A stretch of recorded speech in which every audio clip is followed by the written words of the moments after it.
Matt Lenihan Boxing Social in association with Forged Irish Stout Empire Fight Store, being joined by James Dean Fury for the first time on camera.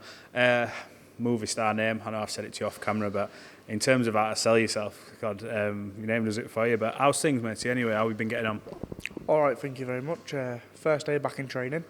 Took a week off before after the championship, and that's it. How are you? Yeah, can't complain. My first time in this gym is what's the heavyweight called? Matty Harris. Yeah, as he nicely reminded me when I made a little mistake in his interview. But yeah, good to see you all working here. It's a nice blend of, a few of the amateur boys in, some of the more seasoned pros and the ones that are learning and coming through. How do you find it in this environment? Obviously, Fury with your last name, everyone assumes you're all bred to fight and etc. But you're surrounding yourself with a really good set of people in here. Well, I'm sort of used to it now. I've been around you and Michael Peters from being a 13-year-old. I've learned the pro game very well, and in the amateurs, I'm learning the amateurs and the pro at the same time. So when I do turn professional, it's already there for me. Yeah. So I've got more of a pro style when I box in the amateurs. Yeah. But when I turn over, it'll be 10 times better for me again. I've only seen you hit the bag and do a bit of a move, I think, today, and seen you in spurts, but you do seem to have that sort of the pro style, even the way that you move your head and things like that. Do you think you'll be more accustomed to the pro game when you turn over? We see that a lot. Yeah, 100%. I've got that pro style. And I've been learning it, like I say, from being 13, 14-year-old. And I'm just learning it, and I just want to improve on it and get better. With your last name comes a lot of pressure. We see it, and we've seen it throughout history. Eubanks, Spence, whichever. How did you find your route into boxing? For the people that don't know, and obviously first time on this channel, obviously you're doing well in the amateurs by all accounts. Everyone speaks very highly of you, but how did you find your way into boxing? Well, it's bred in me, it's in my blood, all my family do it. I believe I can do it, I can do the same as them. And I don't feel no pressure with me with the last name.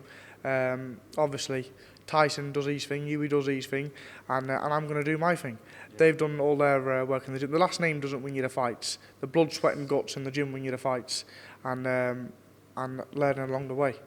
But and I believe I can do the same thing. Absolutely, and having someone like Peter who's experienced everything in boxing, when you talk about everything, the big nights, obviously he's doing a bit of a rebuild now with Huey, he was at the GBM show, terrific show, shout out to Izzy, Matty who's just sort of come through the door now with a few fights under his belt, passing on that sort of wealth of knowledge. You must be sort of, in dreamland every day knowing that you can soak all that up. 100%, look, with all the people I've got around me, and obviously where they're at and where they're going, it gives me the belief I can do the same thing. And I do generally believe I will go to the very top. I've got the belief in me, and I know I can do it. I'm talented, and I listen to Michael Peter. I've got no better man around me, because he knows his boxing. If he don't know his boxing, no one does. In my opinion, he's the best trainer in the world, and I believe I can be the best fighter in the world. What's the best bit of advice he's give you? A lot of people talk about how to stay grounded whenever I ask this question. But what's he said? Has he said anything specific where you go, what, that sort of, it's just stuck, it's ingrained? Well, he said a lot of things to me what stuck in my mind, and ingrained. He said a lot of things to me, but, I stay dedicated. I don't take me off the ball, and I stay focused. What's your ambitions? Everyone keep out of trouble as well. Keep that's the main thing. Keep out of trouble. Keep out of trouble. That's the main one a lot. And stay dedicated and stay focused. Have you ever had that issue where you found yourself, if you're not boxing, in trouble, and boxing becomes like an out for you? Like, do you know what I mean? All it is when I'm not boxing, when I take like a couple of weeks off or a week off or something. When I go back into the gym, like today, I felt a little bit slow, but obviously a week off is not going to harm you. But I do. It's just, it is what it is. Everyone always says they want to be world champion. What are your sort of goals and ambitions? Do you see a certain place you want to fight, a certain belt you want to fight for? What do you know when you look and say, that's that sort of, not your ceiling, but that's that landmark moment where I want to hit? Do you see that? Well, I've been doing this from being 13, 14, and I don't want to win no British title, no European title, none of that. I want to be the world's best. I want my name to be cemented up. But I believe I'm going to come in as a light heavyweight. I want my name to be up there with Roy Jones Jr. I generally believe I'm going to be the best ever. And without belief in yourself, you're not going nowhere anyway. So I believe I can do it, and I will do it, and I know I can do it.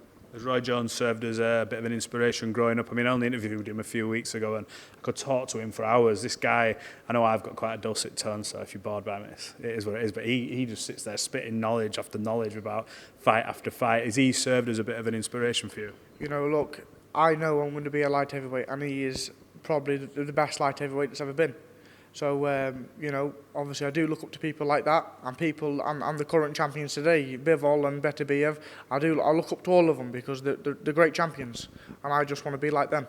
Let's talk about Bivol Beterbiev. I know I've asked Matty about this, and obviously Peter. What do you make of this? Oh, I didn't ask Matty. What do you think? You come in. You come in. Go on. Sorry, you're ruining someone's interview. Go on. Right, we'll bring Matty in. We'll bring Matt. We'll bring you in for a quick cameo because I didn't ask you. Bivol Beterbiev. Beterbiev. Every day. Every day? Right, come on. Yeah. So this is a 50-50 fight where everyone's talking about rah, but you can confidently say every day. I think Beterbiev every day, mate. Confidently. Why?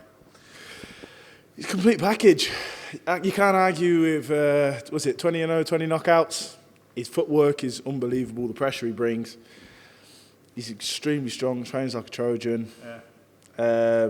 I mean, I rate Bivol, but no, I do. I mean, but how do you think Beterbiev would have got Lenihan out there? Styles make fights, and he's been out the ring a long time as Bivol by that point. Yeah, I'm asking a question. Do you think I'm not getting involved in that. Lenihan might have turned up a bit. I'm not getting involved in. But he's not. His ratio for one suggests that he may have done, and he's been active. Yeah, listen, I'll rate Lenihan, but I'm just saying, like, if there's a. How do you think someone like Beterbiev would have got on with Craig Richards then? You knocked him out. Well, everyone. He's a monster. Do you know what I mean? Bivol's a very good fighter, and I think he's been given. I've got the answer to all this. He's been given a larger, a much more casual, not just casual, but a bigger audience because he beat Canelo. Yeah, but again.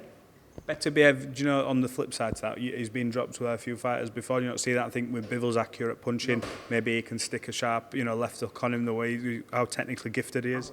No. Well, go on then, because it's your interview. We'll see on the night. Well, I'm telling you. Take them splinters out your eyes for that. We'll see on the night. You can't sit on the fence. You can't sit on the fence. Whoever trains the hardest and puts the work in, and whoever turns up on the night will win the fight. That's it. You can't. I'll tell you. The fans. Oh my days. I'm not giving opinions this side of a camera. You're asking me to talk about this. Mate, do you know what I mean? I said, if someone put a gun to your head and said, who do you think's going to win that fight? Who'd you pick? You pick Beterbiev. Fuck knows. You know what I mean? It's a 50-50, isn't it? I mean, Bivol's always looked strong. He's always looked good. But I'd pick Beterbiev every day. I couldn't bet against him. Fair enough. He's a monster. He showed that he can climb up off the deck and still get you out there. No problem. Yes, you're right. He did say he's been down before. But he's always come through the other side with flying colours. Nah, fair point. Exit stage, right? I'm stepping out now. Thank you very much. Picking this back up. Wow, you were going to give me that dead answer, were you not? The one who trains the hardest wins. That's what you were going to say. Yeah, whoever trains the hardest will win the fight. Whoever turns up.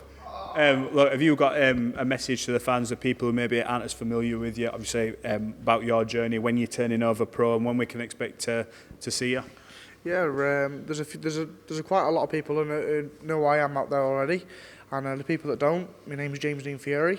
I'm coming to the very top, and everyone that's supporting us and supporting us along the way, I love yous, and all the haters, go and fuck yourself, and that's it really.